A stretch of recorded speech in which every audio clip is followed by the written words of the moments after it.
pembelajaran kita hari ini adalah masih lanjutan dari pelajaran sebelumnya, ketentuan pernikahan dalam Islam. Sebelum kita memulai pembelajaran, kita berdoa dulu yang dipimpin oleh ketua kelas. Ketua kelas silakan dipimpin doa. Duduk siap. Sebelum kita memulai pelajaran, mari kita membaca doa. Doa dimulai.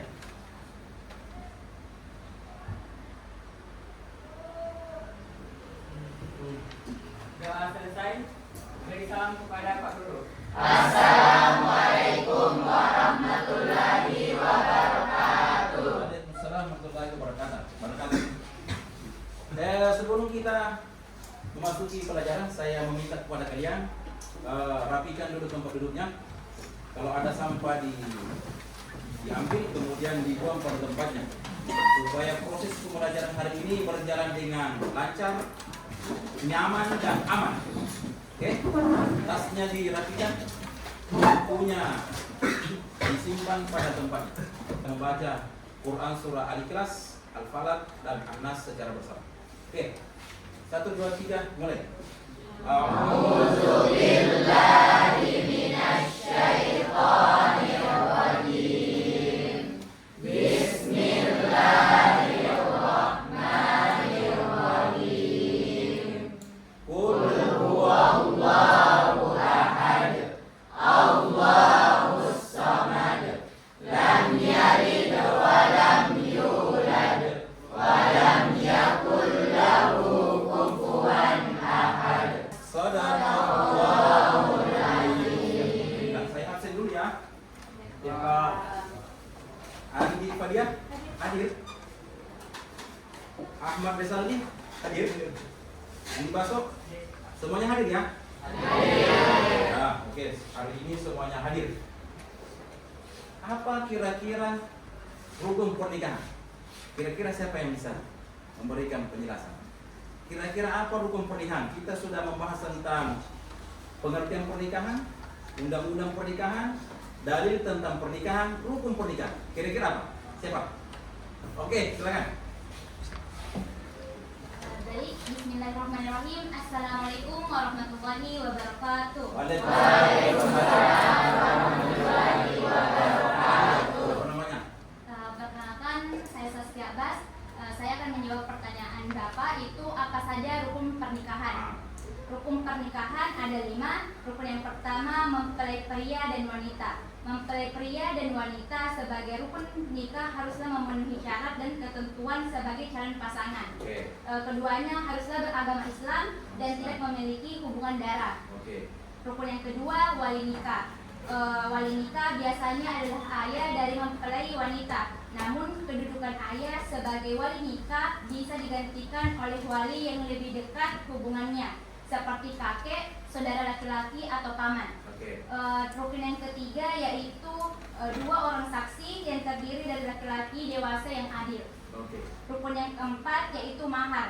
Mahar adalah pemberian harta kepada mempelai wanita sebagai simbol tanggung jawab seorang suami untuk memberikan nafkah kepada istri sekaligus sebagai bentuk penghargaan atas pernikahan yang dijalani. Dan rukun pernikahan yang kelima yaitu ijab qabul, merupakan pernyataan dan penerimaan antara calon suami dan istri. Pihak wanita harus memberikan ijab pernyataan dengan sukarela yang menyatakan kesediaannya untuk dinikahi oleh pihak pria. Kemudian pihak pria harus menerima ijab tersebut dengan kabul secara jelas dan tegas. Luar biasa. Next, model pembelajaran hari ini adalah Project Based Learning (PJBL). Apa itu PJBL? PJBL adalah model pembelajaran yang melibatkan peserta didik dalam memecahkan masalah melalui proyek. Sebelum kita melangkah, tujuan pembelajaran 1, siswa mampu memahami syarat dan rukun nikah. Ini sudah. Siswa mampu memahami konsep mahram dan pernikahan. Ini sudah kita bahas. Tinggal nanti kita buat analisa dalam bentuk proyek nanti. Oke, yang ketiga, siswa dapat menjelaskan kewajiban dan hak suami istri. Terjadinya biasa perceraian karena hak tidak diketahui, hak dan kewajiban masing-masing tidak dipahami. Nanti dijelaskan oleh kalian semuanya, hak dan kewajiban seperti apa.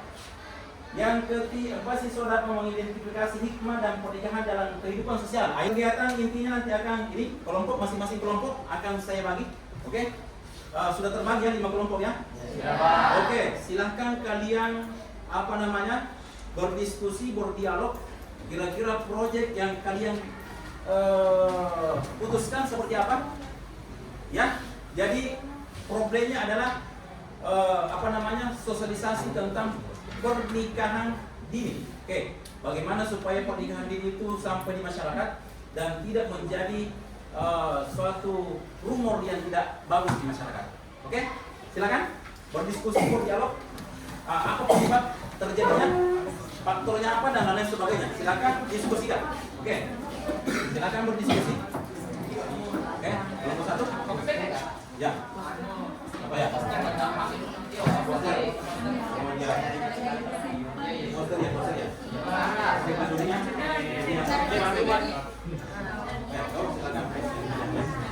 Di sini apa? Poster ya. Oke, silakan berdiskusi tentukan judulnya. Ini poster juga ya. Oke, judulnya apa? Pernikahan dini. Judul yang diangkat apa? Stop pernikahan dini. Stop pernikahan dini. Atau kajian coba-coba pernikahan dini. Stop pernikahan dini. Oke, silakan berdiskusi. Tentukan modelnya seperti ada gambar seperti ini. Kelompok ini apa dibahas? PPT atau video? Proyek poster ya. Judulnya apa? Stop. Oke, sini. Apa? Wih, hujan cincin nih. Kelompok 1, silakan dipresentasikan. Silakan.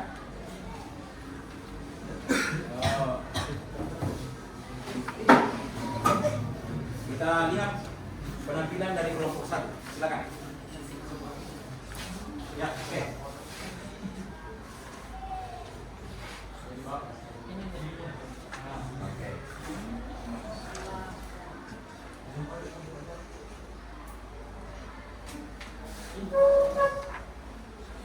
Iya, oke. Oh, putus sekolah KDRT, oke. Assalamualaikum warahmatullahi wabarakatuh. Waalaikumsalam warahmatullahi wabarakatuh. Baik, terima kasih semua atas perhatiannya. Perkenalkan, nama saya Muhammad Sofwan Alimin dan yang di samping saya. Perkenalkan, nama saya Nida Safar. Di sini kami akan mempresentasikan tentang proyek kami yang kami pilih di situ berbentuk poster. Di sini kita bisa lihat ada seorang wanita yang dihantui dengan masalah-masalah yang berada di belakangnya. Masalah-masalah tersebut terjadi akibat adanya pernikahan dini, di mana hal-hal tersebut bisa jadi menyebabkan masalah ekonomi, putus sekolah, ataupun KDRT. Nah, faktor-faktor penyebab masalah-masalah tersebut yaitu yang pertama, sesuai dengan yang di sini itu masalah ekonomi. Faktor ekonomi menjadi salah satu penyebab terjadinya pernikahan dini di Indonesia. Pernikahan dini seakan menjadi jalan keluar bagi mereka yang berada di kawasan menengah ke bawah, mereka yang merasa tidak mampu untuk melanjutkan hidup mereka. Itu menjadi salah satu jalan keluar mereka, menikahi orang yang lebih kaya dan naik tingkatan. Pernikahan dini menjadi jalan keluar bagi mereka dari berbagai macam kesulitan yang dihadapi, termasuk kesulitan ekonomi ini. Terdapat penelitian yang kami dapat berdasarkan Mahkamah Agung Republik Indonesia dari Kejari, yaitu penelitian yang menyatakan bahwa sejumlah informan yang diwawancarai mengatakan bahwa mereka melakukan praktik pernikahan dini karena ingin memperbaiki ekonomi keluarga mereka. Alasan tersebut paling banyak dilontarkan oleh orang tua pihak perempuan dan pihak perempuan itu sendiri. Hal tersebut menjadi salah satu hal yang perlu kita perhatikan, di mana ketika kita kekurangan faktor ekonomi, hal ini bisa sangat membahayakan kita. Oke, untuk faktor kedua itu faktor pendidikan. Terdapat penelitian juga yang menerangkan bahwa faktor pendidikan menjadi salah satu penyebab maraknya praktik pernikahan dini di berbagai desa di Indonesia. Hal tersebut terjadi karena ketidaktahuan seorang anak atas bahaya dari menikah dini, di mana seorang anak yang tidak mengetahui tentang apapun, mereka yang tidak mendapatkan pendidikan seksual, mereka tidak mengetahui konsekuensi apa yang akan mereka dapatkan ketika mereka melakukan seks pranikah. dalam menghadapi problematika ini, pendidikan merupakan hal-hal yang sangat penting untuk kita pahami. Oke. Ya, oke. Baik, selanjutnya saya akan membacakan faktor-faktor lainnya yang menyebabkan adanya pernikahan dini. Faktor yang ketiga itu faktor keluarga. Seringkali kita menemukan bahwa justru keluarga dari pihak korban inilah yang sangat mendukung daripada adanya pernikahan dini ini. Maka dari itu di poster kami memasukkan tagline yaitu ini bukan tradisi tetapi pelanggaran hak asasi manusia. Seringkali ada keluarga yang menganggap bahwa nikah dini itu merupakan suatu tradisi yang bisa kita banggakan, padahal itu tidak sama sekali. Kemudian yang keempat adalah faktor media massa, yaitu saat ini media massa atau lingkungan sekitar mulai dari media sosial dan lain sebagainya mampu menggerakkan perspektif masyarakat yang awalnya menyimpang itu dapat berubah sedemikian rupa karena adanya media massa ini. Maka dari itu dengan adanya upaya-upaya yang kita lakukan melalui media sosial seperti saat ini kita membuat poster dengan menampilkan dampak-dampaknya seperti resiko KDRT, putus sekolah, masalah ekonomi, kita mampu menggunakan hati masyarakat agar menghindari yang namanya pernikahan dini. Mungkin itu saja yang bisa kelompok kami sampaikan. Kurang lebihnya mohon dimaafkan. Wabillahi taufiq wal hidayah. Assalamualaikum warahmatullahi wabarakatuh. Assalamualaikum warahmatullahi wabarakatuh.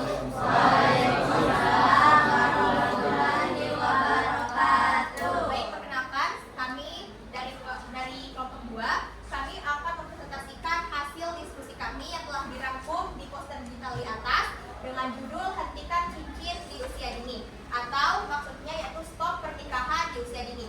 Kami mengambil judul ini karena berdasarkan riset dari Direktorat Jenderal Badan Peradilan Agama bahwa ada sekitar 40.000 kasus yang tercatat pada tahun 2023 yang melaksanakan pernikahan dini, yakni pada pasangan dengan usia di bawah dari 19 tahun. Nah, mengapa kita perlu menyoroti hal ini? Karena ternyata di Indonesia telah terbentuk peraturan undang-undang yang telah mengatur batas minimal usia pernikahan, yaitu 19 tahun bagi perempuan dan laki-laki. Serta pernikahan pada usia dini ini memberikan banyak sekali dampak negatif yang serius bagi pasangan, utamanya pada pihak perempuan. Oleh karena itu, dampak negatifnya saya serahkan kepada Husnul Khatimah untuk menjelaskan secara lebih lanjut.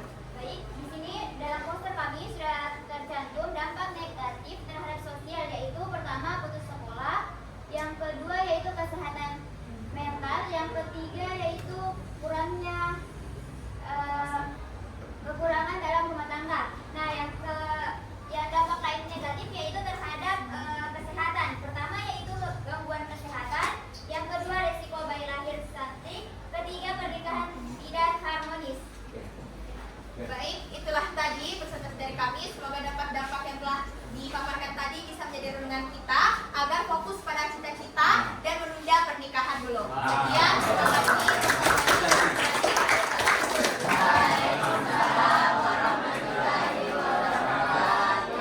Bismillahirrahmanirrahim.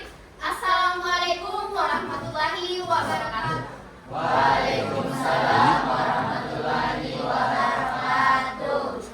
Jadi kami dari kelompok 3 akan memaparkan hasil tugas poin kami yang kami ambil melalui poster digital ini.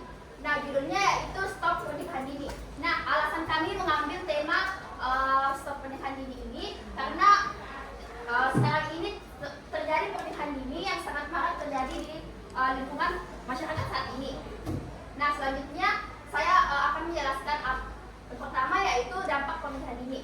Nah, yang pertama itu beresiko anak stunting karena kekurangan gizi. Yang kedua, munculnya siklus kemiskinan antar generasi. Selanjutnya, resiko meninggal saat melahirkan dini. Beresiko munculnya kekerasan dalam rumah tangga dan juga meningkatkan angka perceraian. Selanjutnya, penjelasan lebih lanjut saya kasih kepada Nur Sabina. Berdasarkan dampak-dampak yang telah dipaparkan pada poster ini, adapun cara pencegahan pernikahan dini yang pertama itu adalah menyediakan pendidikan formal yang memadai. Kedua, sosialisasi tentang pendidikan seks. Ketiga,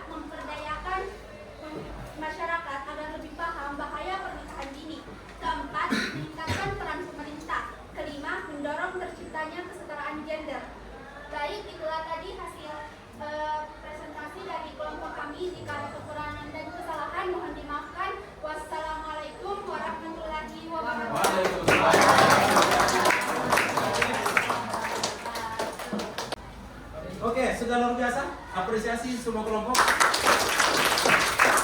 Ini semua kelompok sudah membuat proyek-proyeknya adalah poster digital.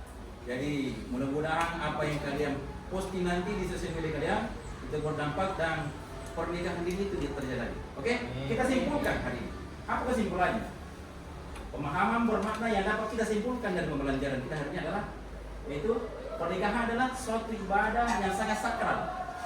Itu dalam Islam yang memiliki syarat rukun dan memiliki hikmah besar dan menjaga keturunan, membina keluarga sakinah mawaddah warahmah. Kemudian hak dan kewajiban suami istri saling melengkapi dan menciptakan keseimbangan keluarga. Jadi hak dan kewajiban itu kita harus pahami sehingga terjadi keseimbangan dalam keluarga. Oke, selanjutnya mari kita refleksikan apa yang kita dapatkan hari ini. Apa ilmu baru yang kalian temukan pada pembelajaran hari ini? Apa kira-kira? Ada yang ingin berkomentar? Nah, Oke, silakan. Nah, berdasarkan pembelajaran hari ini, kita semua bisa mengetahui berdasarkan poster-poster dari kita semua, teman-teman, kita bisa mengetahui faktor-faktor penyebab dari pernikahan dini, dampak dari pernikahan dini, serta cara mencegah pernikahan dini itu sendiri. Oke. Sudah? Apresiasi. Oke. Next, apa yang ingin kamu pelajari lebih lanjut? Apa kira-kira? Ya, silakan. Baik, terima kasih atas kesempatannya Pak. Yang kami pelajari lebih lanjut adalah bagaimana kita harus memahami terlebih dahulu aturan hukum yang berlaku di berbagai wilayah. Bagaimana usia minimal seseorang dapat menikah. Karena yang perlu diperhatikan adalah dampak kesehatan yang terjadi terutama pada perempuan muda, risikonya terlalu berlebih karena belum siap mental dan juga dari segi finansial. Terus yang selanjutnya juga pendidikan. Banyak tentunya anak-anak yang usia remajanya itu belum sampai pada usia yang cukup menikah. Tentunya ketika lulus SMA dia langsung menikah itu tentunya tidak boleh dilakukan karena kita harus menggapai cita-cita kita dan mendapatkan pekerjaan yang layak. Dan yang paling penting tadi saya dapat dari poster kelompok saat itu ada namanya hak asasi manusia. Yang dimana ini poin penting yang perlu kita patuhi dan kita jadikan sebagai pembelajaran agar kita dapat mengetahui bagaimana kita ketika sudah siap untuk menikah. Oke, apresiasi. Kita sudah analisa, kita sudah refleksikan. Marilah kita tutup pembelajaran hari ini. Oke, sebelum kita tutup, mari kita berdoa secara bersama agar pertemuan kali ini diberkati dan mendapatkan pahala dari Allah Subhanahu. Silakan satu kelas memimpin doa sebelum kita pulang. Video siap, gerak. Sebelum kita mengakhiri pelajaran, mari kita membaca doa. Doa dimulai.